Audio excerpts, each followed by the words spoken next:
네, 안녕하세요. 오늘은 동도 직구 R7 제품에 대해서 알아보는 시간을 갖겠습니다.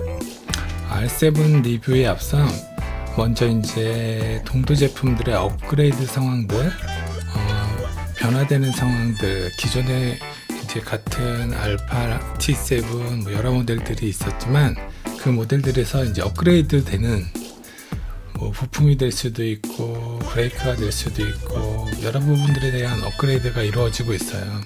이 업그레이드 상황들에 대해서 어떤 분들은 너무 빠른 게 아니냐, 그럴 줄 알았으면 조금 늦게 살 걸 그랬다, 뭐 이런 말씀들을 많이 하시는데, 전자제품들이나 뭐 모든 제품들, 자동차도 그렇고 업그레이드를 마냥 기다리다 보면 내년에 후년에 이렇게 구입 못 하세요.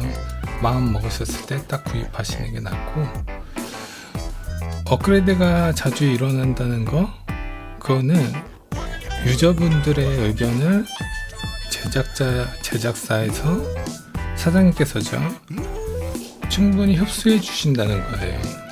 유저분들이 불편하다, 어떤 이런 부분이 개선됐으면 좋겠다 하는 것들 위주로 업그레이드가 이루어지고 있고, 또 하나 다른 타사 제품들과 다르게 동도 사장님은 현재 부품들 하나하나에 조금 더 고가 부품들을 적용시키려고 하고 계세요.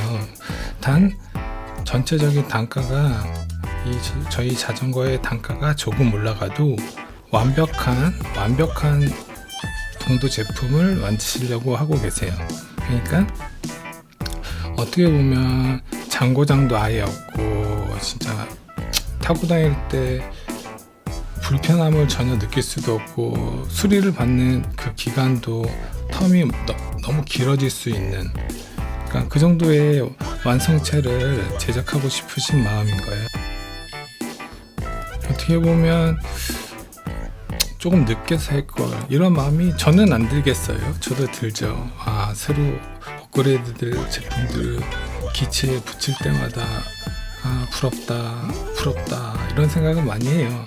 하지만 저는 일찍 받았고 일찍 구입해서 이만큼 타고 있었으니까 그 시간으로 보상 만든 거죠. 그리고 제품 자체가, 저희가 받은 초기 제품들 자체도 워낙 퀄리티가 높았기 때문에 전혀 불만은 없답니다. 이제 업그레이드 상황들 어떤 것들이 있나 좀 알아볼게요. R8은 우선 도립식 서스펜스가 적용이 되죠.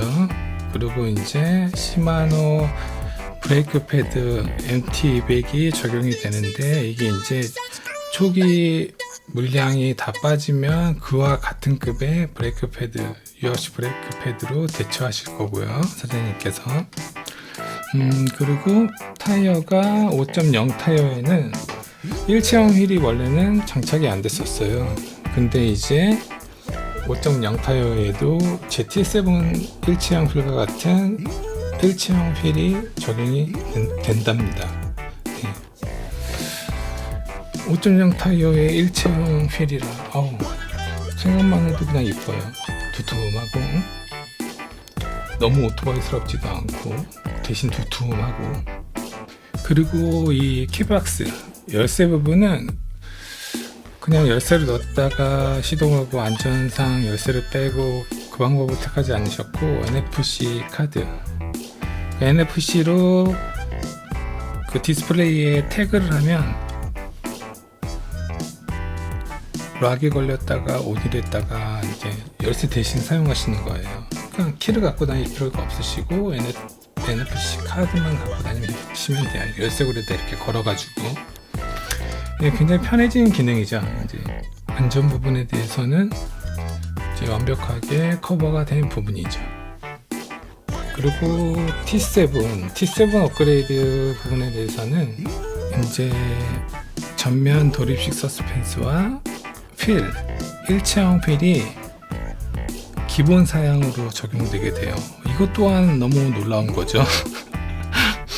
대신 이제 단가는 조금 올리신다고 하더라고요. 이게 뭐 사장님이 무조건 손해보고 하실 수는 없잖아요. 예. 그래서 T7은 도리식 서스펜스와 일체형 휠이 기본으로, 그리고 저희 보면 이제 저희 동도 제품들 보면 T7이나 R8이나 중간에 바디 가운데 이제 삼각으로 되어 있는 프레임 있죠. 동도만의 이제 어떤 시그니처. 지금은 타사가 베꼈죠. 또 타사가 T7을 제대로 베꼈어요. 이름도 좀 비스크물이에요. 틱땡땡이 너무 노골적으로 베꼈어요. 아무튼 삼각 프레임을 이제는 용접으로 해서 케이블 타이가 아닌 용접으로 해서 마감을 칠 거예요. 그래서 튼튼하고 완벽하게 그 삼각 프레임도 그냥 바디 프레임에 일체인 듯 용접을 할 거예요. 그리고 모터도 업그레이드 되고 컨트롤러도 일체형으로 바뀌어요. 그러니까 고장에 대한 게 점점 고장에 대한 리스크가 떨어지는 거죠. 고장날 일들이 적어지는 거죠. 그리고 타사가 T7을 카피했다고 해도 다른 제품인 게 바디 프레임이 겉모습만 비슷하지 속의 내구성은 틀려요. 동도 제품은 탄소강 강화 버전이에요. 그러니까 안에를 쇠를 더 채워넣은 거죠. 타사 제품이랑 틀린 거예요. 내구성이. 많은 업그레이드가 있지만 이제 동도 사장님께서는 이렇게 하실 수 있으세요. 하지만 그 타사는 이렇게 하지를 못하세요. 그분은 이렇게 하시면 마이너스가 될 거예요. 동도 사장님은 워낙 그 생산 자체에 대해서 인프라를 형성하고 계신 상태이고 그만큼 뭐가 추가되고 해도 괜찮으신 건데 타사에서는 이렇게 하면 마이너스가 될 거예요. 그래서 아마 T7을 더 이상 그들은 베끼지 못할 거예요. 자, 이제 R7도 동도의 다른 제품들처럼 일일이 핸드메이드 제작 방식이 도입된 기체이고요. 한 땀 한 땀 기사님들이 다 조립하시죠. 한 분 한 분 각자의 넘버링을 매겨서 조립하시는 핸드메이드 방식이고요. 그런데 이제 특이점이 하나가 생겼어요. R7이 좀 다른 기체들보다 20cm가량 길다는 말이죠. 거기에 리어렉을 장착할 경우 2m가 된다는 거예요. 2m. 어떻게 보면은 처음 생산할 때 약간 실패라고 생각을 하셨다고 하는데, 근데 제가 봤을 때는 막 덩치 크신 분들 있잖아요. 진짜로 막 90kg, 100kg 넘어가시는 분들이 타기에는 이 큰 게 나아요. 너무 작으면은 약간 없어 보이는 느낌이 들긴 하니까. 근데 그럼에도 불구하고 이 R7을 숏 버전을 제작하고 계시대요. 그러니까 기존 모델들만한 20cm 줄여서 작은 버전을 숏 버전을 준비하고 계시다니까 차후에는 이제 숏 버전의 짧은 바디의 R7도 만나보실 수 있으실 것 같아요. 그리고 R7은 R8과 마찬가지로 알루미늄 프레임이고요.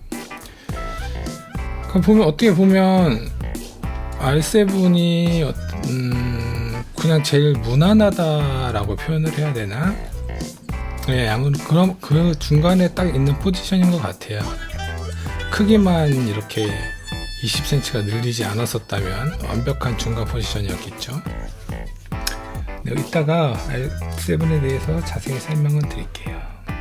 네, 그리고 R5는 업그레이드 사양이라고 하기보다 생산에 대한 스피드가 이제 제대로 속도가 붙고 이제 앞으로 차기 모델로 사장님께서 많이 밀어붙이실 생각이시더라고요. R5 이쁘잖아요. R5 진짜로 저는 오랜만에 스파이더맨 1 예전, 그러니까 어메이징 말고 그냥 스파이더맨을 봤는데 그 스파이더맨 1의 2편에서 그냥 슈퍼맨 2편에서 피터 파커가 R5 딱 R5 같은 오토바이를 타고 다니더라고요. 근데 너무 클래식하고 그냥 귀엽더라고요. 딱 이쁜 것 같아요. R5. R5도 많이 좀 사랑해 주시고, 특히 R5 베이지색은 진짜 강권이에요. 너무 예뻐요. R5 생산도 이번 6월 20일 생산 공장이 완벽하게 동동안의 생산 공장이 설립된 후부터 20일부터는 박차를 가해서 빠른 생산을 할 거니까 더 기대해 주시면 좋을 것 같습니다. 기다리시던 R7에 대해서 상세 리뷰를 해드리겠는데요. 이렇게 보이시는 게 지금 R7이에요. 저희 카페에 JJ님의 R7이고요. 어떻게 보면 저렇게 중앙에 프레임까지, 거치대 프레임까지 다 채워 놓으니까 R8 느낌도 나고, 근데 뭔가 좀 긴 거는 느껴지죠. 좀 거대하다? 좀 바디가 라인이 길다는 건 느껴져요. 이제 기체를 한번 자세하게 둘러보겠는데요. 다른 점들은 다 똑같아요. 오퍼레이팅이나 핸들, 구동 방식, 디스플레이 다 T7, R8, T7 다 같아요. 제 T7 영상에도 똑같이 설명을 드렸죠. 기아 버튼, 기아, 오토바이 헤드램프, 헤드라이트, 그리고 이 가방은 사은품으로 주시는 클래식 가죽 가방. 그리고 이 댐프, 빨간색이 댐프예요. 이거 이제 서스펜스 댐프인데 이걸 돌려가면서 유압식 댐프를 조절할 수가 있고요. 가운데 저 쇠로 되어 있는 프라임, 스튜디오 73이라고 되어 있는 게 저게 이제 슈퍼 73 프레임이랑 같은 거예요. 그리고 이게 이제 브레이크, 앞브레이크 유압식 패드, 시마노 유압식 패드죠. 이건 뒷브레이크, 기아 브레이크, 시마노 7단 기아. 그 타이어는 4.0 광폭 타이어, 24.0 광폭 타이어, 그리고 시마노 7단 기어고요. 기어링을 하면서 한 자전거 발구르기 타셔도 재밌어요. 편하고. 그리고 이거는 리어 서스펜스, 이제 하나죠. 하나여도 충분히 쿠션감이 좋다고들 하세요. T7은 두 개인데 아무래도 T7이 더 푹신푹신하긴 하겠죠. 이렇게 보셨어요. 이렇게 별 다른 점들은 없고 다 같아요. 디스플레이나 오퍼레이팅이나 대충 이 모든 구동 방식이나 이런 것들은 라인들이 틀리다고 해도 모델별로 다 구동법이 틀린 게 아니고 구동법은 다 같기 때문에 너무 어려워하실 필요 없습니다. 한 가지 영상만 보셔도 모든 동도 제품들을 운전하시고 이용하실 때 어려움은 없으실 거예요. 네, R7에 대해서 알아봤는데요. 이제 남은 리뷰가 뭐가 있을까? R5랑 R8 신모델, 스포츠 모델 계속해서 영상 준비해서 찾아뵐 테니까 많이 기대해 주시고 항상 안전한 라이딩 하시기 바랍니다.